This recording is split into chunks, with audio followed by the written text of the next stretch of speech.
সিয়ামু ইয়াউমি আরাফা আহতাসিবু আলাল্লাহি আন ইউকাফফিরা আস-সানাতা আল্লাতী ক্বাবলাহু ওয়াস-সানাতা আল্লাতী বা'দাহু। বিশ্বনবী সাল্লাল্লাহু আলাইহি ওয়াসাল্লাম তিনি বলেছেন যে আরাফার দিনের এই রোজা এটি এত ফজিলত রয়েছে যে আমি আল্লাহর কাছে আশাবাদী, কেউ যদি আরাফার দিনের রোজা যদি রাখে তাহলে ওই ব্যক্তির পূর্বের 1 বছরের গুনাহ এবং পরের 1 বছরের গুনাহ রব্বুল আলামিন মাফ করে দেন। সুবহানাল্লাহ। এত গুরুত্বপূর্ণ যে রোজাটি রয়েছে এটি হচ্ছে ইয়াউমে আরাফার রোজা। তো এই রোজার ব্যাপারে একটু মতামত আছে। যেহেতু বিশ্বনবী সাল্লাল্লাহু আলাইহি ওয়াসাল্লাম বলেছেন আরাফার রোজা, মানে আরাফার রোজা কয় তারিখে আমরা রাখবো, এই তারিখ এবং স্থান নিয়ে একটু মতভেদ আছে।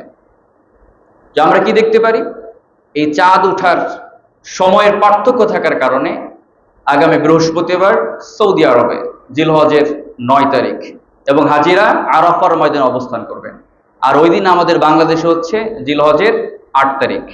পার্থক্য আছে না? তো একদিনের পার্থক্য আছে। তো পার্থক্য থাকার কারণে অনেকেই বলেছেন এটি হাজিদের আরাফার ময়দানে অবস্থানের সাথে সম্পর্কিত রোজা, অনেকে বলেছেন না এটা তারিখের সাথে সম্পর্কিত রোজা। তো দুইটা মতামত পাওয়া যায়। তো আমরা এখন কোনটা মানব?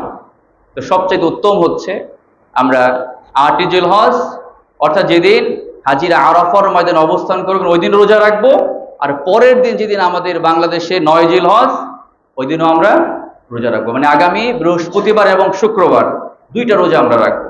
তাহলে কি হবে, এই ফজিলত থেকে মিস হওয়ার কোনো সুযোগ আর থাকবে না।